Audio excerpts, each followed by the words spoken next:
میں جب 10 کلاس میں پڑھتی تھی، اسکول کے پروگراموں میں حصہ لینے کا مجھے بڑا شوق تھا۔ آواز بھی تھی، گانے کا جنون بھی تھا، اور یہ شوق صرف اسکول کے فنکشن میں پورا ہو سکتا تھا، جہاں دیش کی آزادی اور الگ الگ سالانہ فنکشن میں گیت وغیرہ بچوں سے گوائے جاتے تھے۔ ان بچوں میں آگے ہوتی تھی۔ ماں باپ نہایت ہی ایماندار اور کھلے انداز کے تھے۔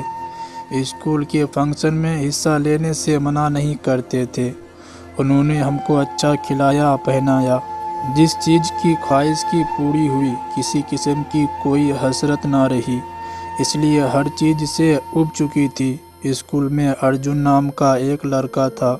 اتفاق سے اس کا گھر بھی ہمارے پڑوس میں ہی تھا۔ اچھے دل اور ہمدرد قسم کا تھا۔ جب بھی باہر نکلتی، محلے کے چند بدمعاش لڑکے آواز دیتے یا چھیڑنے کی کوشش کرتے تو ارجن، جو قریب ہی کہیں موجود ہوتا، باہر آ جاتا اور ان لڑکوں سے جھگڑ پڑتا، ان کی بے عزتی کر دیتا۔ 2-4 بار جب اسی طرح سے ہوا تو میرے دل میں ارجن کی قدر اور قیمت بڑھ گئی۔ ہوتے ہوتے اس ہمدردی نے دوستی کا روپ دھارن کر لیا۔ لیکن ہمارے گھر کا ماحول ایسا نہ تھا کہ لڑکوں سے دوستی کی جا سکتی، کیونکہ اس طرح کی دوستی کو نبھانا مشکل تھا۔ تو میں نے قدم آگے بڑھایا، بس دل ہی دل میں ارجن کی عزت کرتی اور اس کو یاد کرتی تھی۔ ایک دن منجو نے ارجن کا نمبر دیا کہ ذرا اس سے بات کر لو، بہت خوشامد کر رہا ہے کہ اس کے پاس نمبر پہنچا دو۔ میں نے 2 دن تک بات نہ کی تو وہ بولی، تم کو نمبر دیا تھا، بات کیوں نہیں کرتی؟ ارجن بیمار ہے۔ یہ بات سچ ہے کہ سہیلیاں ہی زندگی میں طوفان لاتی ہے، کبھی کامیابی تو کبھی تباہی اور بربادی کا کارن بنتی ہے۔ جب منجو نے کہا کہ ارجن بیمار ہے تو میں فکر مند ہو گئی اور جھجکتے ہوئے فون ملا لیا۔ یوں نہ چاہتے ہوئے بھی اس سے بات ہو گئی۔ اس نے بتایا کہ میں نے منجو کو نمبر نہیں دیا تھا کیونکہ تمہارے گھر کے ماحول کو میں اچھی طرح جانتا ہوں۔ یہ کام اس نے خود کیا ہے، میں بیمار بھی نہیں ہوں۔ بہرحال تم نے فون کیا تو مجھے خوشی ہوئی، اور اب تم مجھے فون کرتی رہا کرو تاکہ حال چال معلوم ہوتے رہے۔ پھر میں ممی سے چوری چھپے فون کرنے لگی، لیکن ایک دن انہیں پتہ چل گیا کہ میں فون پر کسی لڑکے سے بات کرتی ہوں۔ انہوں نے نگرانی شروع کر دی اور فون کرنے سے منع کر دیا۔ تبھی ایک دن منجو آئی اور کہا کہ ارجن بہت پریشان ہے۔ اس نے پوچھا ہے کہ تم فون کیوں نہیں کرتی، سب ٹھیک تو ہے؟ وہ ممی کو پتہ چل گیا ہے، وہ فون تالے میں رکھتی ہے۔ منجو ارجن کے پڑوسی میں رہتی تھی۔ میں اس کو لیٹر دینے لگی۔ ارجن اور میرے بیچ منجو کسی ڈاکیا کی طرح بن گئی۔ وہ اچھی نظر آتی تھی، صرف اپنی جوانی کی وجہ سے، لیکن دل سے اچھی بالکل نہ تھی۔ میں اس کو وشواس کے قابل سمجھتی تھی۔ یہ بعد میں پتہ چلا کہ وہ کتنی گھٹیا ہے۔ پہلے پل بناتی ہے اور پھر رفتہ میرے اور ارجن کے بیچ دیوار کی طرح کھڑی ہو گئی۔ ایک دن ممی نے منجو اور میری بات سن لی۔ انہوں نے جوتا اٹھایا اور مجھے خوب مارا۔ بہرحال اس بات کا اس نے فائدہ اٹھایا، ہمارے یہاں آنا چھوڑ دیا۔ ارجن سے خوب دوستی ہو گئی، مجھے کانوں کان خبر نہ ہوئی، اور منجو نے میرے خلاف باتیں کر کے مجھ کو بدنام کر دیا۔ جب اس کی سہیلی راکھی نے مجھے بتایا کہ منجو تمہارے بارے میں ہر کسی سے کیا کہتی پھرتی ہے، مجھے بہت دکھ ہوا۔ موقع ملتے ہی ارجن کو فون کیا کہ اس کو یہ سب بات بتاؤ، مگر اس نے یہ کہہ کر فون بند کر دیا۔ منجو غلط نہیں کہتی، تم واقعی بہت بری لڑکی ہو، تبھی تو گلی محلے کے لڑکے تم کو چھیڑتے ہیں، بولا۔ اور کسی لڑکی کو کیوں نہیں چھیڑتے؟ جب لڑکی خراب ہوتی ہے تب ہی خراب لڑکے اس کے پیچھے پڑتے ہیں۔ ایسا سنا تو میرا دل پھٹنے لگا۔ وہ شخص جو مجھ کو محلے کی سب سے اچھی لڑکی سمجھتا تھا، وہی اب سب سے بری کہہ رہا تھا۔ آہا، اوپر والے، کیا لوگ اتنی جلدی دوسروں کی باتوں میں آ جاتے ہیں؟ تو پھر وشواس کس کا؟ ایک چیخ میرے دل سے نکل گئی۔ وعدہ کیا کہ خود کو مٹا لوں گی، کلیجے پر پتھر کی سیل لگا لوں گی، مگر اب کسی سے دوستی کا خیال بھی دل میں نہ لاؤں گی۔ بس ایک دوست ہی کافی ہو گئی تھی۔ کبھی اگر کوئی اچھا لگے تو دل و دماغ میں قیامت برپا ہو جاتی ہے۔ یہ زخم ایسا ہوتے ہیں کہ گھاؤ پھر کبھی بھرتے ہی نہیں۔ اسے جتنا بھلانا چاہا نہ بھلا سکی۔ گھائل دل گھائل ہی رہا۔ اب منجو مجھے زہر لگتی تھی۔ میرے کلاس فیلو تھی، مگر اس کے ساتھ بات کرنے کو بھی جی نہیں چاہتا تھا۔ وہ بھی جب کلاس میں آتی دور بیٹھتی، مگر وہ دھیرے دھیرے سے مسکراتی تھی۔ 10 کلاس کے بعد ہم دونوں ایک دوسرے سے الگ ہو گئے۔ کہتے ہیں کہ لڑکی پہلی محبت کو بھولنے کے لیے دوسری محبت میں بھی پہلی محبت کے گن تلاش کرتی ہے، مگر میں نے ارجن کی بے وفائی کو ایسے دل سے لگا لیا کہ بیمار پڑ گئی۔ انہی دنوں 10 کلاس کا رزلٹ آیا اور میں بہت اچھے نمبر سے پاس ہو گئی۔ ماں باپ نے مجھے پاس ہونے پر بھی مردے حالات میں پایا۔ انہوں نے بہت سمجھایا کہ زندگی کی حقیقت کو سمجھو اور اپنے بھویش کے بارے میں سوچو۔ اسی دوران میرے پتا کے دوست کے بیٹے رمیش نے LLB کر لیا۔ وہ مجھ کو بچپن سے پسند کرتا تھا۔ اس کا رشتہ میرے لیے آیا، مگر میں نے انکار کر دیا کیونکہ میرا دل ارجن کو یاد کر کے روتا تھا۔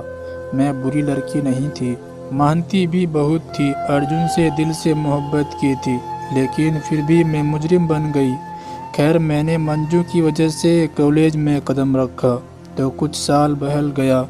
1 سال تو آرام سے گزر گیا، مگر دوسرے ہی سال میری زندگی میں عجب موڑ آیا۔ میں انگریزی میں چل پا نہ رہی تھی۔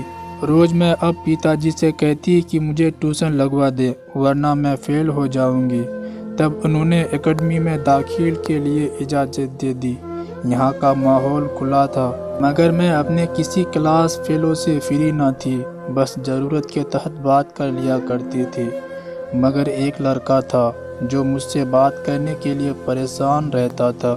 اتفاق سے اس کے چہرے میں ارجن کی جھلک مارتی تھی اور بولنے کا انداز بھی بالکل اس جیسا ہی تھا، اس لیے میری نظریں بار بار اس کے چہرے کی طرف ہوتی تھی۔ اس کو گٹار بجانے کا بڑا شوق تھا اور میں نے بھی پیانو سیکھا ہوا تھا۔ ہماری دلچسپی میوزک میں تھی۔ میں اس کی باتوں کا جواب دینے لگی۔ ہماری اکثر بریک میں میوزک پر بات ہونے لگی اور یوں آہستہ آہستہ ہماری دوستی ہو گئی۔ ہم بہت خوش تھے۔ روہن نے اپنی ماں سے بھی مجھے ملوا دیا اور وعدہ کیا کہ وہ اپنی ماں کو رشتے کی بات کرنے ضرور بھیجے گا۔ یہ سیدھی سادی سچی دوستی کی انتہا تھی، جس میں روہن کے ساتھ شادی کا تصور ہوتا ہوا دیکھا۔ اس کے بابا امریکہ میں تھے۔ وہ ایک اچھے خاص بزنس مین آدمی تھے۔ بہت اچھا ان کا بزنس تھا اور کافی رقم اپنی فیملی کو بھیجتے رہتے تھے۔ روہن پرسکون ماحول اور بڑی سوچ کا امیر لڑکا تھا، کافی ہنسمکھ تھا۔ تبھی ہمارے 2 سال ایک خوشگوار پلوں کے ساتھ گزر گئے اور وقت گزرنے کا پتہ بھی نہ چلا۔ اب میں BA میں تھی اور شہر کے بہترین کالج میں پڑھ رہی تھی۔ میں نے اچھے نمبروں سے BA پاس کیا۔ اچانک ایک دن روہن نے مجھ کو ایک بری خبر سنا دی، جو اس کے لیے اچھی تھی کہ وہ اسکالرشپ پر پڑھنے لندن جا رہا ہے۔ اس خبر سے مجھ پر اب قہر ٹوٹنا لازمی تھا، کیونکہ ارجن کی یاد کی تخلی نے میری سانس بند کر دی تھی۔ ایسے میں روہن کا ساتھ ایک خوشی کے جھونکے کی طرح تھا۔ اس کی دوستی میں نے ارجن کو بھلا دیا تھا۔ شاید مجھے معلوم نہیں تھا کہ یہ بھی ایک روز مجھ سے دور چلا جائے گا۔ اس نے مجھ سے وعدہ کیا تھا کہ وہ خط لکھے گا، فون بھی کرے گا۔ میں نے ممی کو اس کے بارے میں بتا دیا کہ وہ اپنی ممی کو رشتے کے لیے بھیجے گا، مگر وہ تو چلا گیا اور میں منہ دیکھتی رہ گئی۔ شروع میں بے شک اس نے مجھ کو نہیں بھلایا اور اپنے وعدے پر ڈٹا رہا۔ سمے سمے پر خط لکھتا تھا، فون بھی کرتا تھا، لیکن پھر اس کے خط ختم ہونے لگے، فون بھی کم ہوتے جا رہے تھے۔ ان دنوں میں بہت تکلیف میں تھی، اس نئے دکھ کے خوف سے سہمی رہتی تھی۔ پھر وہ دن آ ہی گیا جب اس نے مجھے ایک آخری خط لکھا، جس میں ریکویسٹ کی تھی کہ تم مجھے بھول جاؤ، میری بہت مجبوریاں ہیں اور میں تم کو دھوکے میں نہیں رکھنا چاہتا۔ میں کئی سال تک ہندوستان نہیں آ سکوں گا اور تم سے شادی بھی نہ ہو سکے گی۔ اس لیے میرا انتظار مت کرنا اور مجھے معاف کر دینا۔ میں نے تو زندگی بھر اس کا انتظار کرنے کی ٹھان لی تھی۔ اس کی خاطر بہت سے رشتہ داروں کو ناراض کیا جو مجھ سے شادی کرنا چاہتے تھے، میرے لیے خودکشی کرنے کو بھی تیار تھے۔ ماں باپ الگ سے ناراض تھے کہ یہ اتنے اچھے رشتے سے انکار کر دیتی تھی، اور یہ کہ جانے میں کون سی خوابوں کی دنیا میں رہتی تھی۔ ایسے ہی میرے ان گنت رشتے آنے لگے۔ ہر رشتے پر اب ماں باپ سوچنے پر مجبور ہو جاتے تھے۔ ظاہر ہے سبھی ماں باپ چاہتے ہیں کہ ان کی بیٹی کسی اچھی فیملی میں بیاہی جائے اور ان کے کاندھے سے اس کا قرض کا بوجھ اتر جائے، جس سے ماں باپ کی راتوں کی نیند حرام ہو جاتی ہے۔ میں لیکن بہت دکھی تھی۔ لگتا تھا کہ شاید اب میری خوشی کے سارے راستے بند ہو چکے تھے۔ ان دنوں بی اے کی پریکشا دے رہی تھی۔ میں نے شام کو کمپیوٹر کلاس جوائن کر لی کیونکہ مجھے اس میں دلچسپی تھی۔ کالج میں ہمارا ایک گروپ بن گیا اور اس گروپ کے ایک لڑکے نے میری اداسی کی وجہ پوچھ لی، لیکن میں نے ٹال دیا۔ وہ باز نہ آیا اور روزانہ اسی ٹاپک پر سوال کرنے لگا۔ اس کے بات کرنے کا انداز میں اس قدر اپنائیت ہوتی تھی کہ ایک دن مجھے اس کو اپنی ساری کہانی سنانی پڑی۔ اس نے بہت ہی ہمدردی سے میری کہانی کو سنا۔ وہ اب میری بے حد خیال رکھنے لگا۔ جب میں کلاس میں ہوتی اس کا سارا دھیان مجھ پر ہی رہتا۔ اس کی زندگی لگاتار مجھ سے جڑی جا رہی تھی۔ خدا نے میری قسمت ہی ایسی بنائی تھی۔ جب میں اس کے ویوہار سے آکرشت ہونے لگی تو اس نے مجھے فون کیا کہ ابھی تم کو ایک اور فون آئے گا تو سن لینا۔ میں خوشی تھی کہ شاید موہن کے گھر والے کا فون ہوگا اور میری بے رخی زندگی کے دن سکون سے گزر جائیں گے، مگر وہ فون موہن کے ایک دوست کا تھا جس نے مجھ سے پہلے نمسکار کیا اور موہن کے بارے میں بتایا کہ وہ پڑھنے کے لیے آیا ہے اور پڑھ کر چلا جائے گا۔ آپ اس کے خیال میں اپنی قیمتی وقت برباد نہ کریں۔ آپ کون ہیں؟ ایسا کیوں کہہ رہے ہیں؟ اس سوال پر اس نے کہا کہ بات یہ تھی کہ جب آپ کو اداس دیکھا تو ہم سب دوست میں ایک شرط لگا لی کہ کون اس لڑکی سے بات کرے گا اور اس کو اپنائے گا۔ تو موہن نے کہا تھا کہ مجھے 3 ماہ لگ گئے مگر یہ شرط جیت گئی، یعنی اس نے آپ کو جال میں پھنسا لیا ہے۔ یہ سن کر میرے پیروں تلے زمین نکل گئی اور میں بے ہوش ہو گئی۔ ماں پتاجی مجھ کو اٹھا کر اسپتال لے گئے، جہاں 2 دن میں گمسم بھرتی رہی۔ ڈاکٹر نے کہا کہ اس کو کوئی دماغی مسئلہ ہے، کچھ ہے جو اسے اندر ہی اندر کھائے جا رہا ہے۔ آپ اسے اب گھر لے جاؤ۔ مگر گھر آ کر میں بہت روئی تھی کہ آخر یہ میرے ساتھ ہی کیوں ہوتا ہے۔ پھر میں نے ہر کسی سے بات کرنی چھوڑ دی۔ مجھ کو چپی لگ گئی۔ میں جیسے کوئی دماغی مریض بن گئی۔ کوئی بات کرتا تو جواب نہ دیتی، لیکن اکیلے میں خود سے باتیں کرتی۔ لوگ مجھے اچھے نہ لگتے، بس اپنی ہی دنیا میں مگن رہنے لگی۔ دماغ میں ایک ہی سوال ابھرتا تھا، آخر کیوں ہمیشہ میں ہی ٹھکرائی جاتی ہوں جبکہ میں بری لڑکی نہیں ہوں؟ اس سوال کا جواب میں ڈھونڈ نہیں پائی تھی۔ شاید اسی وجہ سے میں دماغی مریض ہو گئی۔ لگتا تھا جیسے جینے کی چاہت آج ختم ہو گئی ہے۔ مردوں پر سے وشواس ختم ہو گیا تھا۔ ارجن سے ملے ہوئے 5 سال گزر چکے تھے۔ میری زندگی میں پہلی بار کا کھنکتا جھونکا تھا۔ اس کے پیار کی کھنک کو آج بھی میرا دل محسوس کرتا تھا۔ ممی پتاجی میری حالات دیکھ کر پریشان رہتے۔ کبھی کبھی ان کی پریشانی محسوس کر کے مجھے بھی بہت دکھ ہوتا تھا۔ آخر میں میرا ایک رشتہ آیا۔ لڑکا بہت خوبصورت، اپنا بزنس کرتا تھا اور یہ لوگ بڑی چاہت سے آئے تھے۔ ان لوگوں نے اس قدر منتیں کی کہ ماں باپ انکار نہ کر سکے اور مجھ سے پوچھے بغیر ہی شادی کی تیاری کرنی شروع کر دی۔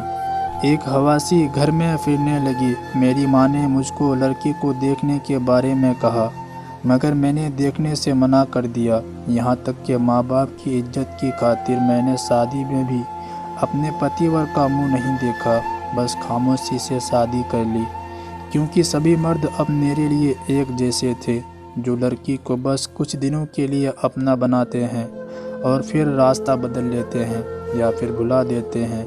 شادی کے بعد وداعی کی گھڑی آئی ایک زندہ لاش کو اٹھا کر ڈولی میں ڈال دیا گیا۔ یوں میں بیاہ کر پیا گھر چلی گئی۔ شادی کی پہلی رات مجھ پر بہت بھاری تھی۔ دو اجنبی ہاتھوں نے میرا گھونگھٹ اٹھایا تو خوف میں آنکھیں بند کر لی۔ کچھ لمحے بعد آہستہ آہستہ میری آنکھیں کھلی تو ایک دیکھی ہوئی صورت کو دیکھ کر میں حیران رہ گئی۔ آنکھوں پر یقین نہ آیا کہ یہ ارجن ہے، یہ میرا وہم ہے۔ ارجن دل میں ایسا بس چکا تھا کہ ہر صورت میں مجھ کو ارجن کی صورت ہی نظر آتی۔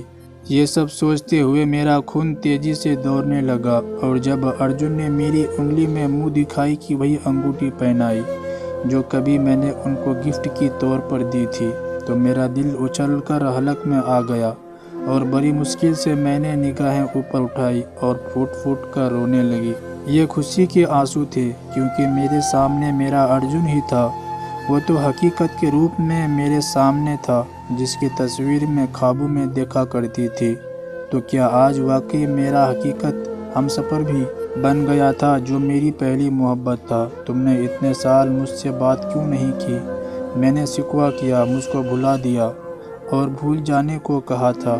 آخر کیوں؟ ان سوالوں کا جواب میں آپ کو بعد میں دوں گا۔ تمہارے ساتھ کیا ہوا ہوگا؟ جتنا میرے ساتھ ہوا ہے یہ ایک لمبی داستان ہے۔ تم کیا جانو دوسروں کے دیش میں جا کر ہم ہندوستانیوں کو کتنی مشکلوں کا سامنا کرنا پڑتا ہے۔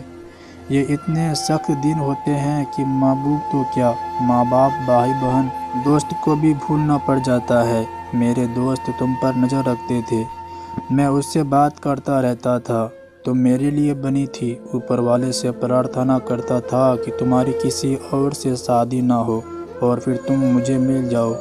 اس ایشور نے یہ پرارتھنا سویکار کی۔ میں اپنے حالاتوں سے اس دوران لڑتا رہا۔ آج پرماتما نے کامیابی دی ہے، دولت اور تجھ کو بھی مجھے دے دیا ہے، جو میری زندگی کی سب سے بڑی دولت ہے۔ میں نے بڑی مشکل سے پڑھائی پوری کی، اس کے بعد وہاں بزنس بھی کیا اور نوکری بھی کی۔ آج میں اوپر والے کے رحم سے بڑے عہدے پر ہوں۔ تمہارے ماں باپ کا کہنا تھا کہ اب تم کو رشتے کے بارے میں نہیں بتائیں گے، کیونکہ تم ہر رشتے سے انکار کر دیتی ہو۔ اور انجو، اس کا کیا بنا؟ میں نے سوال کیا۔ اس نے مجھ کو اپنے حسن کے پنجرے میں بند کرنے کی کوشش تو ضرور کی تھی، مگر میں دل سے راضی نہ ہو سکا۔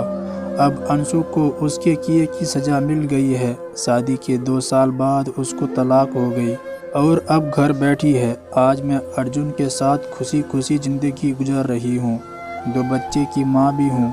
ارجن مجھ سے بہت محبت کرتے ہیں۔ میری لڑکیاں سے یہی گزارش ہے، کبھی کسی پر اعتبار نہ کرو، وہی کرو جو ماں باپ کہتے ہیں۔ تو دوستو، یہ تھی ہماری آج کی کہانی۔ امید ہے کہ آپ کو پسند آئی ہوگی۔ آپ کا کیا کہنا ہے اس کہانی کے بارے میں؟ کمنٹ کر کے ہمیں ضرور بتائیں۔ ویڈیو کو لائک کر دیجیے، اور اسی طرح کی کہانیاں لگاتار دیکھنے کے لیے چینل کو سبسکرائب کر کے گھنٹی کو دبا کر آل پر سیٹ کر لیجیے، تاکہ آنے والی ویڈیو کا نوٹیفیکیشن آپ کے پاس ترنت پہنچے۔ میں ملتا ہوں آپ سے اگلے ویڈیو میں، تب تک کے لیے دھنیہ واد۔